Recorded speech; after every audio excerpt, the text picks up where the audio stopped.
What is up, everybody? Happy New Year. Made it through Christmas, on to the new year. Hope you're surviving, hoping you're going to kill it. That's a figurative terms in the new year. However it is you want to handle it. We got some decorations going on here. There's some stuff in the background. I put it all up, and that's why it doesn't look all that great. But hey, you know what? We're festive. But we've been covering a number of cases in Portland. Just stuff goes on, whether it's the new year or Christmas. These storylines continue. Today is a really interesting one if you've been following News for Reasonable People, because this is kind of a follow-up. You remember the woman that they didn't break into the Portland house, went to sleep on the 10-year-old's bed. You know, there's some laundry on the bed, and the mom was like, Justin, you know, her husband was sleeping on the bed. Instead, it was a homeless person with quite a track record of some criminal activity. Well, yeah, we've got a longer in-depth analysis of how the criminal system, the justice system in Portland has basically failed this individual who has some severe mental issues and belong somewhere other than living on the streets of Portland, in and out of jail. Let's jump on in. Let's see what we've got going on. Case of Portland home intruder suspect Terri Zinzer highlights the challenge of civil commitment. For Terri Zinzer, courtrooms and jail cells have become a revolving door, and she's been repeatedly found unable to aid in her own defense. Let's take a quick peek at the footage, and this is a really good piece of footage here of that incident that happened. Here we go. There was no knock, no doorbell chime before an unexpected intruder opened the front door Monday afternoon and let herself into Kelsey Smith's Northeast Portland home. I was out on the porch chatting with a friend. It's a direct line of sight to the door, but I was facing my yard, and the dogs started going crazy. Barking dogs didn't stop the trespasser, who crawled onto the bed and curled up on a pile of clean laundry. Finally, I got up and went to the front door to see if there was somebody there, and there wasn't. So I was wandering around the living room just chatting on the phone, and the dogs continued to make tons of noise. So I walked into the kids' room to see what all the noise was about. What is your problem? Oh my God, Justin. I thought it was my husband who had just curled up on the bed to take a nap, and then after another second, I realized it wasn't. Gail, I need help. Moments after Smith backed out of her son's room, the person on the bed jumped up. And she picked up the ottoman and sort of bum rushed me as I was backpedaling out the door. And she threw it at me and hit me with it and then just sauntered out the door. Luckily, Smith says none of her children were in the room at the time. She explains they had the cameras that recorded this shocking interaction installed just a couple weeks ago to keep eyes on her 10-year-old son. She came into my children's room, my kids, and one of them is, quadriplegic and medically fragile, so he couldn't tell me if something happened. He couldn't call out, he couldn't defend himself, and that's really frightening. Portland police found the intruder close by and took her into custody for burglary and harassment. However, the Multnomah County DA declined to charge the woman, who's scheduled for a mental fitness hearing next week for a separate case. Smith says while she doesn't have all the answers, certainly a situation like this one underscores a need for the city to do more. We need more services. We need more advocacy. My big concern is that, she's going to walk into the wrong house. I mean, she didn't have a problem assaulting me. She's going to do that to somebody else and she's going to get shot. And this is something that's preventable. The intruder was released from jail, but officials there say they cannot tell us where she is. We've checked with the DA's office to find out more about why charges were not filed. We're still waiting to hear back. So a lot of you had wild footage, right? Wild footage. One piece there that I'd like to point out is that the reason they had a camera pointed down on a bed of a 10-year-old, and a lot of you had questions on that. And I had a question too, because I'm like, let's see, 10 years old. Yeah, that is not probably a great time to have a camera pointed down at a prepubescent boy, right? I mean, talking parenting here. And it's because the 10-year-old is a quadriplegic. That makes absolute sense. Knew there had to be some, a reasonable explanation. That's what it was. But the other thing I'd like to point out is the mother's description of, yeah, she had no problem coming in and assaulting me. So guaranteed she's let to roam. She's going to assault somebody else, and somebody is going to shoot her. Somebody is going to shoot her. Now, oftentimes what you'll hear, and you'll see, news stories about the grand jury investigations on police officers who shoot unarmed, mentally unstable people. And oftentimes, vast majority of the storylines I read, the police officers acted 100% within how they were trained. It's just that the crazy person approached them in such a way that this is how it gets handled. They're crazy. They're mentally not able to make decisions that the rest of us would make. And so this mother basically states the same thing. Hey, you got crazy people running around. A number of them are going to get shot and killed. So that's just going to happen until you get a handle on either some involuntary commitment. Even you involuntarily commit a whole bunch of these folks. Where are they going to go? We got people stacked up in emergency rooms because they can't get them either into rehab centers or whatever it is. They're keeping people in emergency rooms because they don't have a place to put them. We've closed down all these mental institutions. We've closed down all these kind of medical facilities. And where do they go?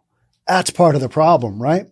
Troubling though Zinzer's case may be due to her alleged activities and the potential danger they pose to both herself and others, it's not clear that her case is particularly unique. Instead, it's a perfect example of how things can go wrong at the intersection of criminal justice and mental health. And I have no reason to believe that she is a drug addict. I have no information there regarding that, but so many of these activities, somebody's suffering from mental health issues, they're suffering from drug addiction, and then they get caught up in crime. They go down that road. That is how this goes. So that's why I'm covering this topic and this person's case again, because now we've got kind of a greater scope on, an individual case that is happening again in real time. Zinzer first appeared on KGW's radar in mid-September when she allegedly let herself into a Portland's family home. That's the video we just saw, and curled up on their child's empty bed. Horrific.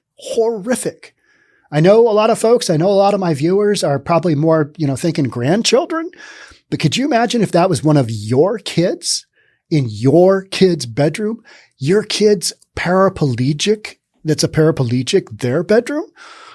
Oh man, that is just brutal. At the time, the Multnomah County District Attorney said he would not press charges against her, saying that she needed mental health treatment, but was refusing to get it. She was not jailed for long. She got let out, and then they went back, and there was enough public outcry where they're like, we need to do something with her.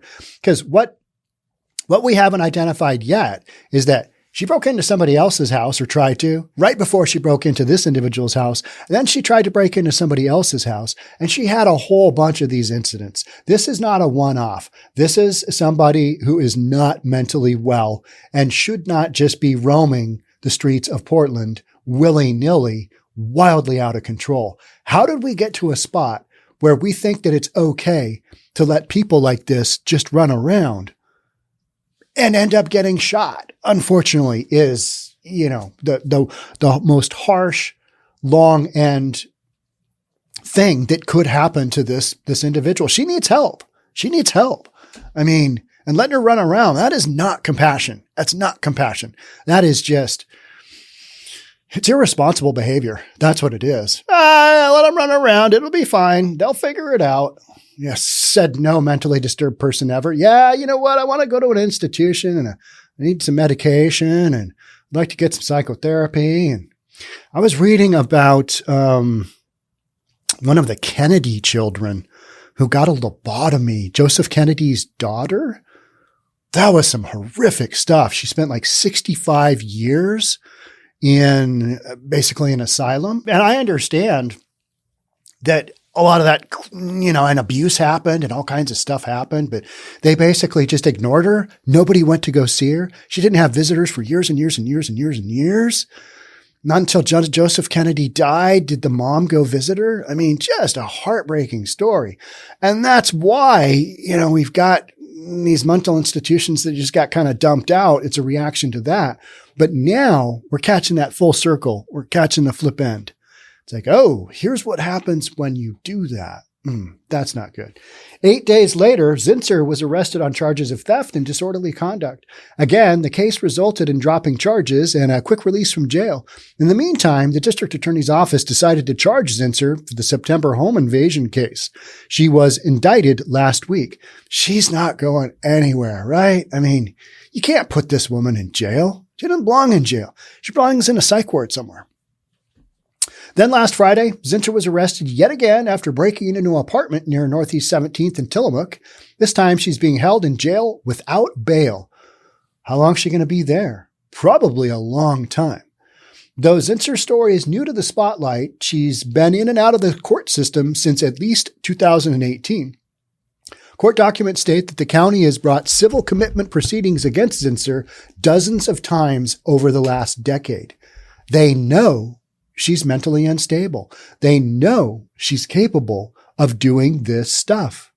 And yet the standard of, basically involuntarily committing somebody is so high in Portland, is so high in Oregon because of, we don't want to violate people's civil rights, that this is where you end up with. This is what happens. This is what you voted for. This is how we got here.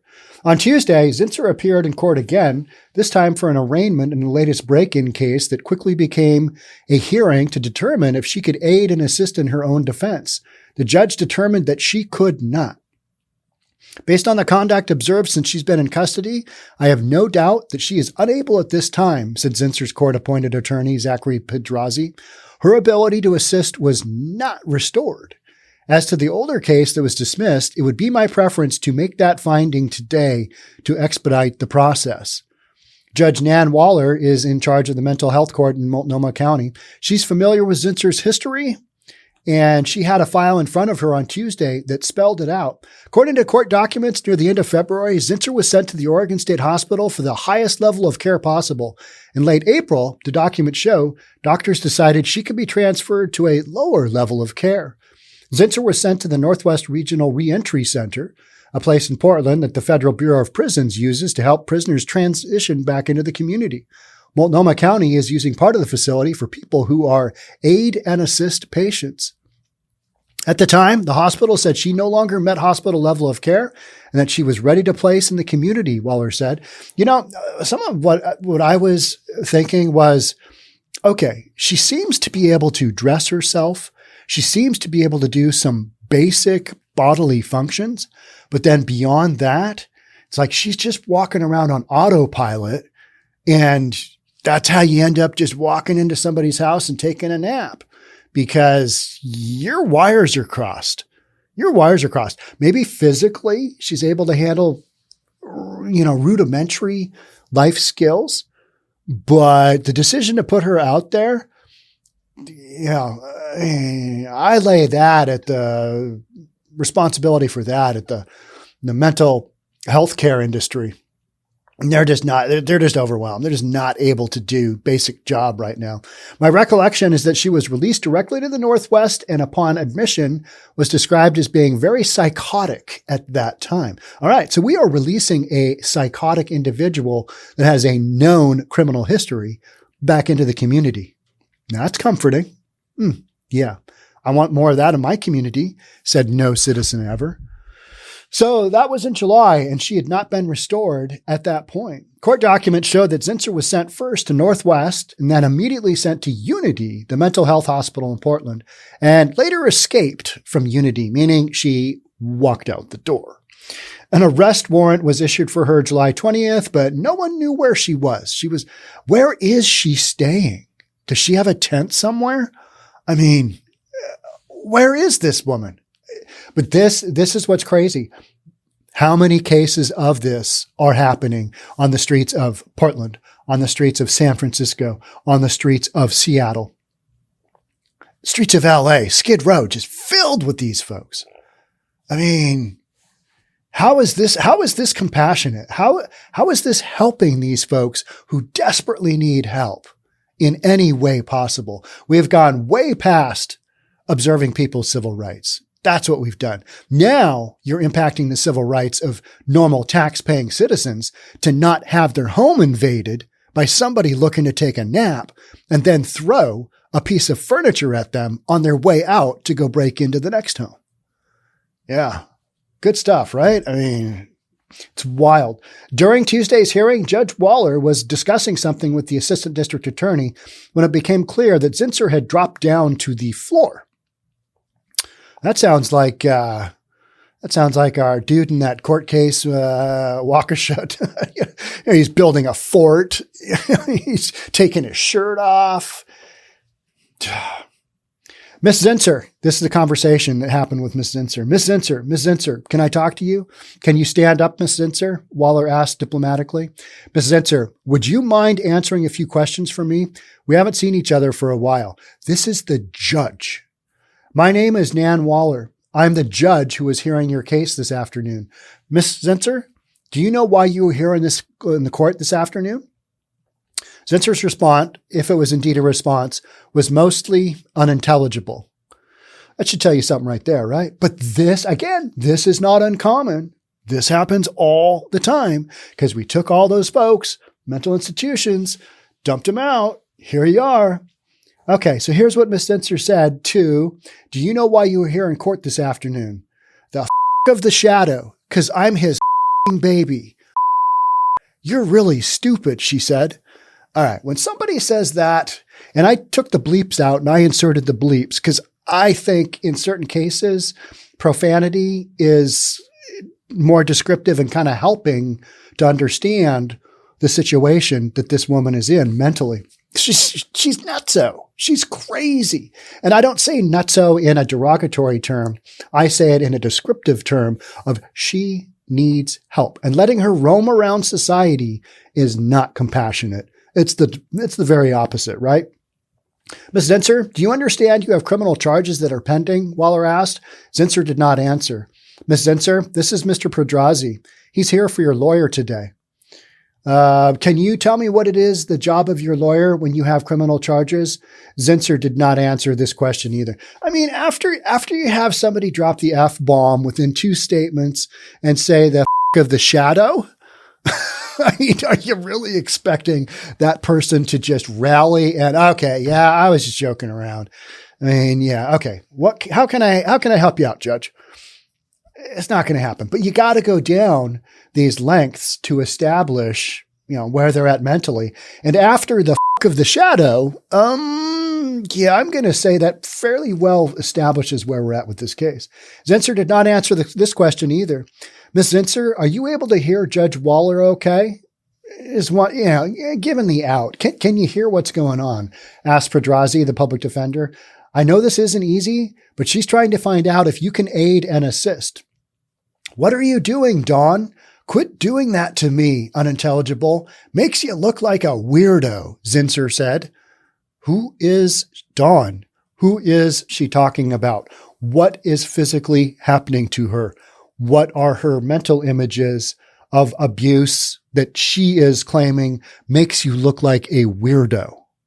We don't know. We don't know. And we will never know because this is the mind of somebody who needs psychiatric help. So after that, Judge Waller agreed that Zinzer was still suffering from her mental illness. How do you turn somebody out onto the streets after they've, exhibited all this behavior and just say, well, I mean, mostly they're good. They're mostly sane. I mean, they're mostly going to be fine in society. And could not aid and assist in her own defense. While the exchange is hard to watch, it's the reality of dealing with mental health cases in court. They shouldn't be in court. They should be getting help somewhere, right? Jail? No. Court? No. Clearly. But you got to go through this process to get there, right? And this process oftentimes fails. Or, process works, they get into a place, they get turned out, and that's literally what we just read. I will find, based upon the evaluation form, April 27, 2022, Waller said, that Mrs. Zinzer does have a qualifying mental health disorder and remains unable to aid and assist. Based upon that, we know it at the time she was released from the state hospital. I believe it was in July or end of August that she was unable to aid and assist at that time still. And I will find at this time that she is unable to aid and assist as a result of her qualifying mental health disorder. So then what does that mean? Where does she get placed? So it breaks down from there. As of Wednesday night, Zinzer was presumably still waiting at the Multnomah County Jail for a bed back at the highest level of care in Oregon at the state hospital. However, it's unclear how long she will be there before being released and beginning the cycle again.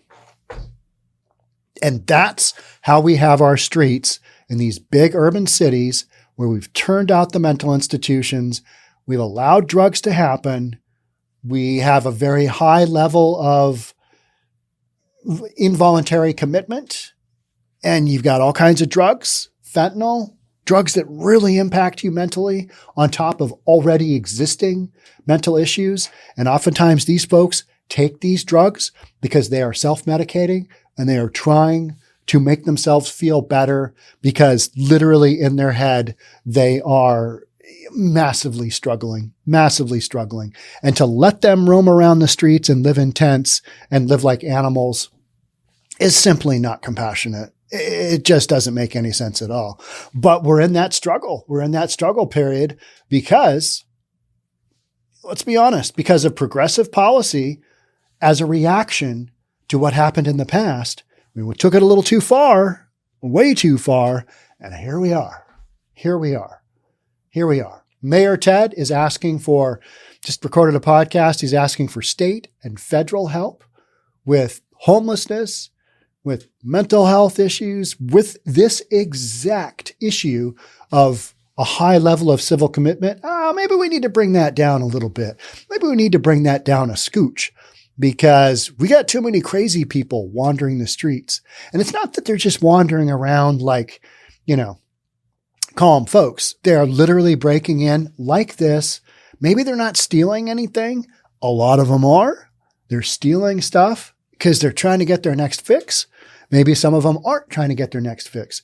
They still shouldn't be walking around the streets impacting the civil rights of other tax-paying citizens. That's the way I see it. Crazy times, right? And this story is a really good example of kind of the overall picture because this has been a decade in the making. And how many other Terri Zinzers are out there? Hundreds, thousands. In the United States, probably hundreds of thousands. We've got a population of what? How many million people do we have? A lot. What percentage of that is, mentally disabled, mentally not well? A lot. All right. After all that, hey, Happy New Year. I'm going to leave you with this. Whew, there we go. All right. That's it for me. Thanks so much. We'll catch up with you later. Bye for now. Happy New Year.